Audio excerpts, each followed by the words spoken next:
What is up, everybody, and welcome to the RezzStop. I'm Rezzy, and today we're going to be reacting to the Aang vs. Traveler fight done by Death Battle. Now, I grew up on Avatar: The Last Airbender. I know all that there is to know about how Aang is, how he fights, and what he's capable of. Unfortunately, though, I am completely blind on the Traveler. The reason why is because I have never played Genshin Impact, nor have I known anything about the story of it either. So this go around we'll be playing the full video rather than the fight itself, so I at least get a better understanding of how this will all play out. But before we dive into it, if you all want to continue supporting the channel, be sure to like, share, and subscribe. Now, let's get started.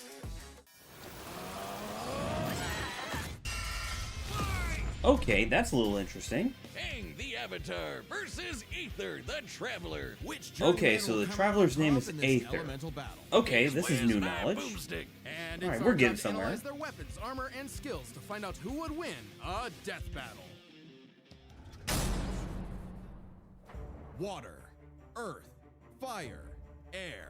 Long ago, the four nations lived in harmony, united by a master of the elements, the Avatar. This Avatar reincarnated Although as not as united for these days. centuries, all with their own struggles. And man, was that true for our boy Aang. Not at first, of course, thanks to his master and guardian, Gyatso. As a cheeky little air nomad, Aang traveled the world causing shenanigans, all while learning to control the winds with air bending. Based on the real-life martial art Bagua Zhang, airbending is the most spiritual of the four bending styles, focusing on evading and diverting attacks through circular motions. With even the smallest movement, Aang can create tornadoes, run like the wind, and block hypersonic explosions. The perfect style for a twinkle-toed goofball like Aang. He even invented his own technique, the air scooter. How does he not fall off that thing? Add in a glider staff for flight, and the sky was the limit. But you know how it goes. Everything changed when the Fire Nation attacked. Their conquest spread, war was inevitable, and Aang was the only one who could save the world. Yeah, he wasn't happy with all that, and being forcibly separated from Gyatso. He was just a kid, so he froze up.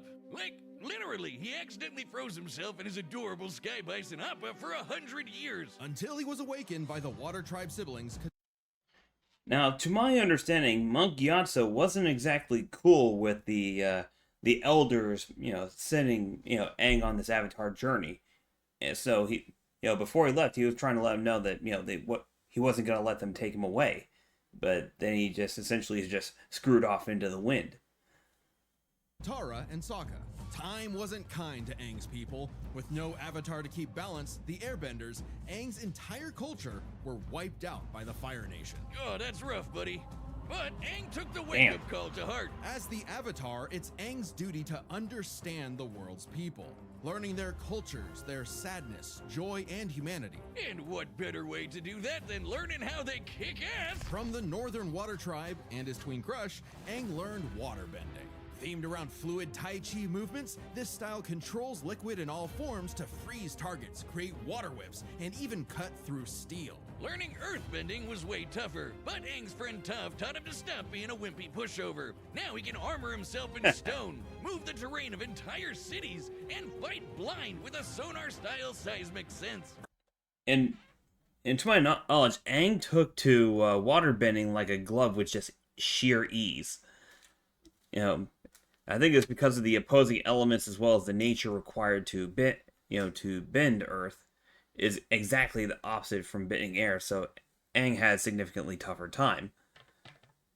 Earthbending is themed around the steady stances of Hung Quan Kung Fu, waiting for the right moment to strike head-on. There was a lot to learn, but even with the world at stake and this moody hothead on his tail, Aang had fun doing it. Who could forget the adventures penguin sledding, going through the bending bayous, and living in Ba Sing Se, the city where no wars ever happened. Yet across his journey, one power eluded Aang, the Avatar state, an enhanced mode of being that came to him in moments of peril. Sure, if Aang dies in it, the Avatar cycle ends permanently, but who cares when it gives you enough power to wipe out a whole Navy fleet? Come on, Boomstick. The Avatar state is more than just a power amp. Jocelyn, how long have you been standing there? I've been here the whole time.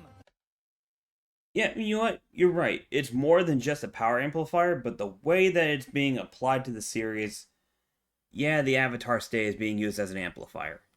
I lurk where all Avatar talk is. Through the cosmic power of the avatars before him and the ancient spirit Rava, Aang gains the knowledge and experience of all previous avatars, greatly expanding his bending options. Lava bending from Avatar Roku, sonic shouts from Avatar Yang Chen, and even more are theoretically available to him through their memories. Oh, I get it. You can't just grind your way to controlling the Avatar state. Right. If Aang wanted to stop Fire Lord Ozai, he needed something else. He needed onion banana juice.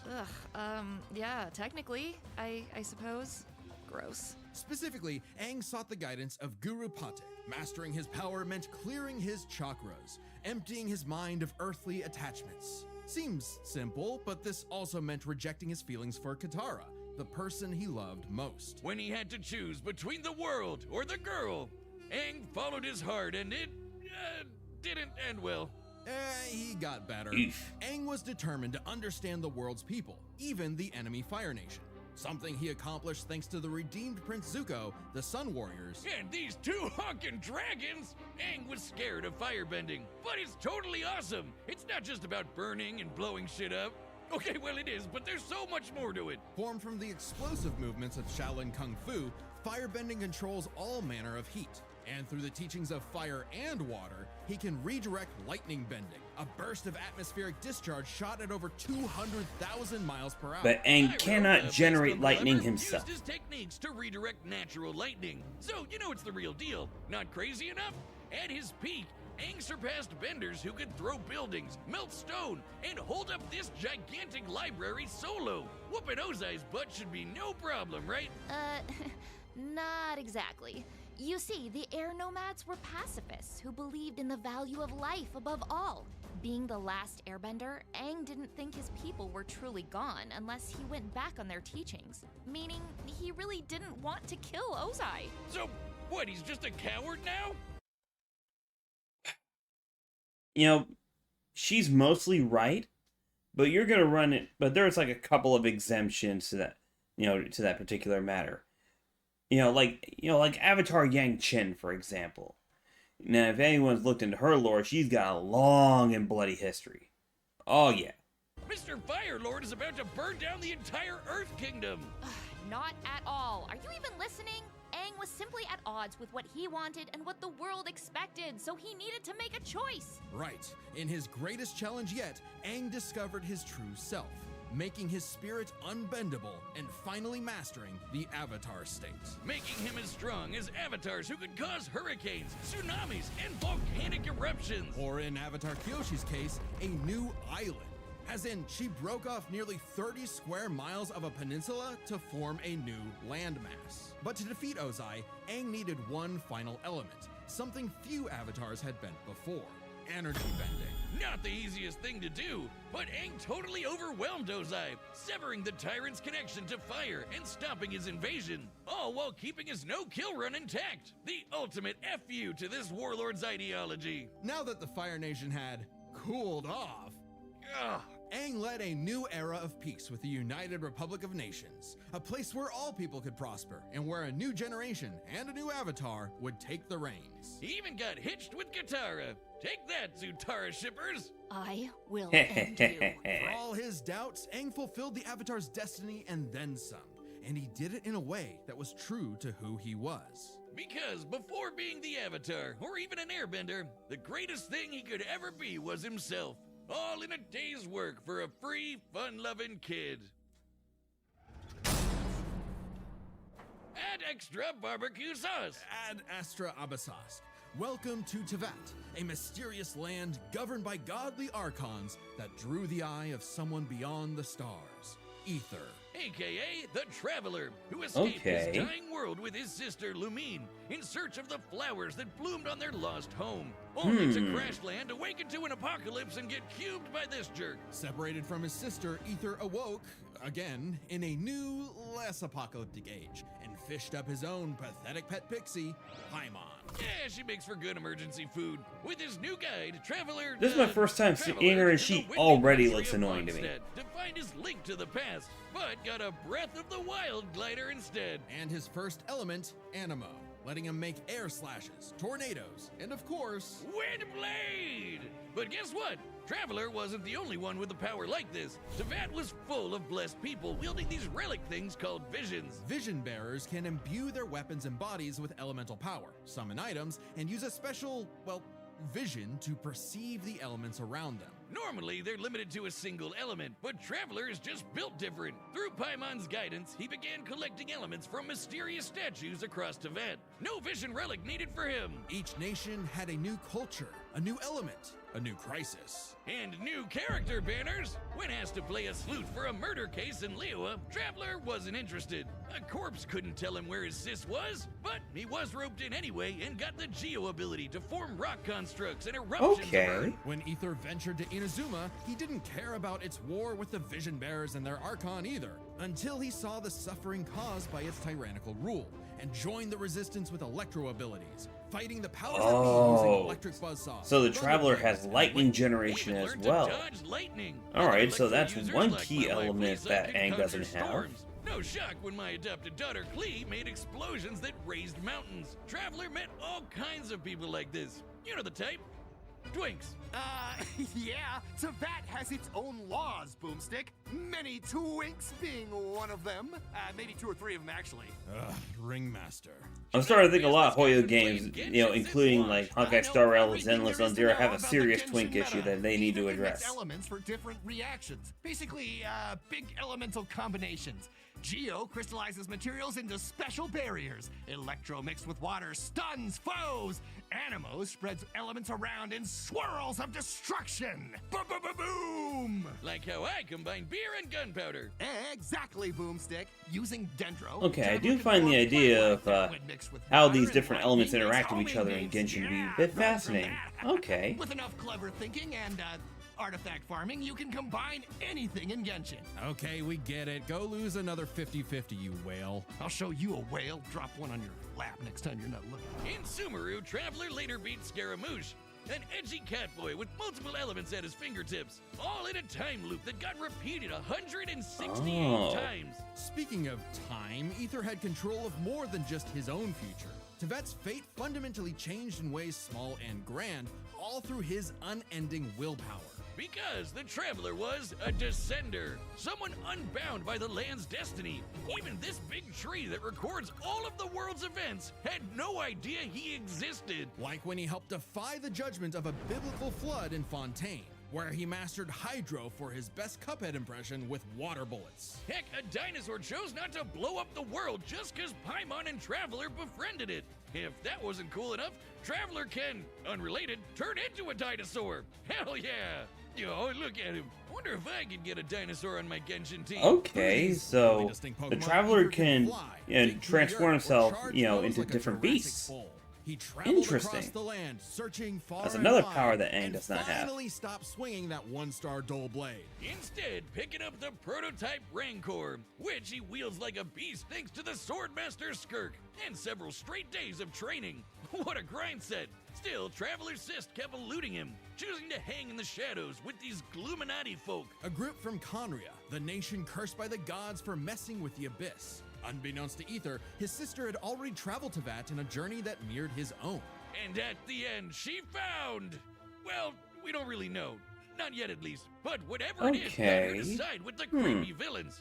Lot twist. Eventually, Aether reached the nation of Natlan to fight in its never-ending war with the Abyss. He gained the Pyro element, learning to launch fireballs and explosions combined of flame with lightning. He didn't just dabble in fancy pyrotechnics. By connecting with the people there, Traveler achieved Night Soul's Blessing, a power-up state fueled by primordial element juice. Oh, so that's strong basically enough the to make a Traveler's flame version of the fire Avatar hundreds state. of feet long. Okay. Hell yeah, that's strong enough to take down the heart of the Abyss, which is on the level of 5-star waifus like Mawika and the Raiden Shogun. An Archon who, in ages past, sliced Yashiori Island in two.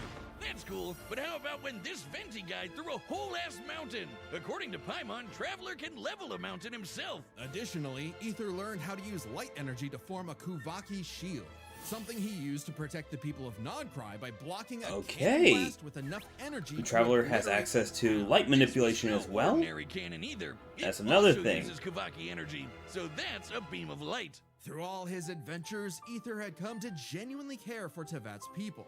Maybe one day he will reunite with his sister, but for now, he's fighting for a whole new world. His new home. Ooh, you need a higher adventure rank for that. Don't you worry, gang. I dumped all my savings into Primo Gems for this. We can't miss when those ice guys trying to kill the Traveler inevitably warm up to him. Still got it. Oh, so that's why you're broke as shit. To Aether, the journey has meaning. The birds of Tevat, the songs of its people, they are all part of it. Even if he's against the abyss itself, a new dawn is somewhere just beyond the stars, and a field of flowers Lumine too loved. Alright, here are my thoughts on this. In terms of like versatility and as well as like overall mastery, I think Aang has the advantage on that, but I believe his limitations are directly down to his 4 elements. Because, you know, Aang does not have access to lightning manipulation. Aang does not have access to metal bending. And most importantly, Aang does not have access to light. And another key, you know, do I think Aang could be able to use energy bending in order to lock down on the Traveler? Sure, but he'd also have to get close enough to wear him down in order to take him out. Honestly, looking at this properly, it's gonna end up being a really close battle, so we'll see about that. All right, the combatants are set, and we've run the data through all possibilities. It's time for a death battle!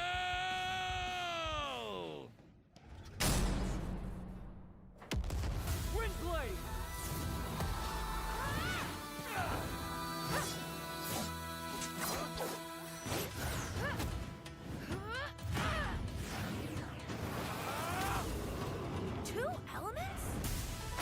Oh yeah, I forgot Aang isn't used to fighting, you know, people with multiple elements. The Traveler is.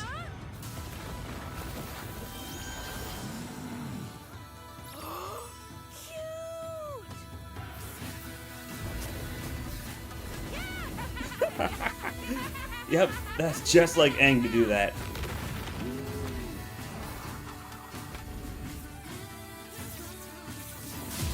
Yep. Damn, he's fast. Okay, I didn't consider the Traveler's speed on this one. Oh, look at Aang use his seismic sense. That's so slick.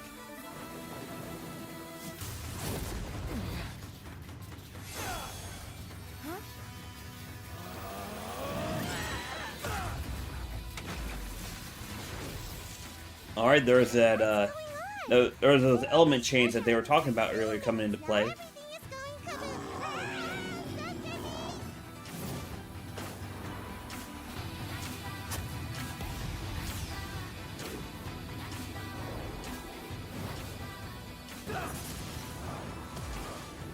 Cool glider.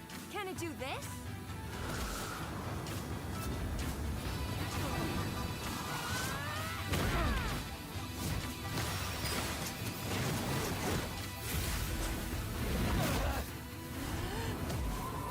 Oh. Yeah, that definitely tracks, you know. Come on, traveler. Never challenge Aang in the air. Ever stop moving forward. Remember.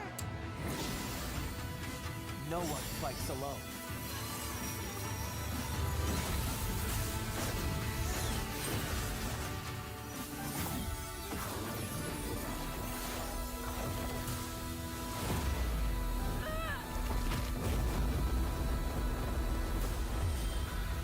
Up, there's the Avatar state. For those who came before, and those who will follow. I am Avatar Aang, the last airbender.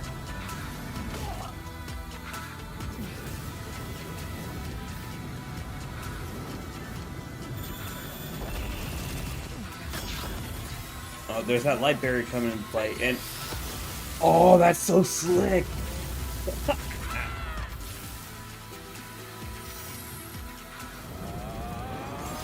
the heights and shallows. Through infinite dusks and dawns. Uh-oh. Oh. Damn! Aang got freaking obliterated. Go, Traveler. But does this mean no treasure? KO! And my dailies are done. What a miss. This was an interesting pairing, so let's break this down by power, experience, speed, and elements. First up, power. Aang and Traveler could both change the terrain of I think the entire power was cities, kind of a and fair were way fight, to be stronger than honest. characters that can break mountains. But at their peak, they're both tearing up islands. Aang's avatar state made him on par with Kyoshi, who created and moved the island of Kyoshi. Similarly, Night Soul's blessing let Aether contend with Archon-level foes like the Raiden Shogun, who split Yashiori Island in two. With an attack that even Vision Bearers weaker than Traveler can block. So he's definitely on that level. Kyoshi Island is over 6 miles wide and long. Kyoshi moved the island 17 miles offshore in 2 seconds, so we have everything we need to calculate the amount of kinetic energy this would require. Turns out it's basically the same as cutting through Yashiori Island, about 3,000 gigatons of TNT. So their power is tied up. Which means comparing their experience is crucial. Aether's mastered more elements than Aang, but the Avatar state gave Aang centuries of knowledge. With the memories and abilities of past avatars, Aang's kit was so extensive in a way Aether had no real answer for. An entire kit that Aang never used. Yeah, he has all that experience, but when it comes down to application, Aang really fell short. Not to mention, Aang's training was more focused. Traveler is skilled, sure, but his training was mostly just a means to finding his sister, while Aang's journey was all about mastering elements to combat other elements. Experience narrowly goes to Aang. However, another important factor to consider is speed. In terms of mobility, both could roughly match the other. If Traveler was immobilized with earthbending, he could just dig his way out as a dinosaur. And Aang's airbending and glider meant he could easily counter Aether if he took flight. But in terms of raw reaction speed, Traveler had it in the bag. Aang bending away lightning is crazy fast, but Traveler could dodge lightning much earlier in his journey, and now he can block that light-speed Kuvaki laser. While lightning can move over 200,000 miles per hour, a beam of light can move 186,000 miles per second. Well, that wasn't exactly, what I would consider. I'd say just the overall physical attributes of these two characters. Like, no elements, just straight hands. The Traveler was felt to be a far more physically imposing figure. Plus, you have to consider, when it comes to death battles, Aang does not fight to kill, typically. The Traveler, by the looks of it, always fights to kill. Over 3,000 times faster than Aang. Traveler takes speed by a landslide. But you're right, So I this would give all him the came speed down too. To the elements. Who could turn the forces of nature against the other? At first, I actually thought this was Aang's dub. Aether's elemental control is remarkable, but most of his attacks are projectiles, spires, and very specific implements that Aang has bent away in the past. Aether has never shown the precision or creative flexibility that we've seen with Aang's bending. But throw in the combos Yeah, that's of true. elemental reactions, and the script flips. Traveler could mix not just his elements, but also Aang's in ways that Aang could not. Bending was Aang's greatest strength, but also, against Traveler, a weakness. Because Aang usually had one or more elements around him, it gave Aether an easy access point through these combinations. When Aang used fire, Aether could use lightning to catch him in an overload. If Aang used water, Traveler's electrocharge could paralyze him, and so on. This isn't just a gameplay thing. Okay, that Characters makes like sense. The lovely Lisa canonically say this is how the elements work. And unlike Aang, Aether has fought multiple people who can use multiple elements. The longer the fight went on, the more Aether would trip Aang up with these combinations, some of which Aang could not bend. Aang could redirect lightning, sure, but what about electro buzzsaws, or an electrified tornado, or dendroblasts of pure plant energy? The Kavaki shield especially gave Aether a strong defense to fall back on. Since it was made of pure light, Aang had no way to remove it outside of brute force. By comparison, Aang's wind barrier wouldn't block Traveler's elements. It would actually merge with them and create more combos that would target Aang himself. Not a great situation to be in. And since Aether's powers came from external earthly sources, like those statues, Aang could not depower him with energy bending, even if he theoretically overcame Aether's willpower. Okay, that was something I did not know. So Aang couldn't use energy bending against the Traveler even if he wanted to. Damn. Well, that proves me wrong. Willpower that is strong enough to alter the fate of the entire world. Sorry, Aang, but elements goes to the Traveler, cinching his victory. Either way you cut it, he was in his element. The winner is the Traveler, Aether.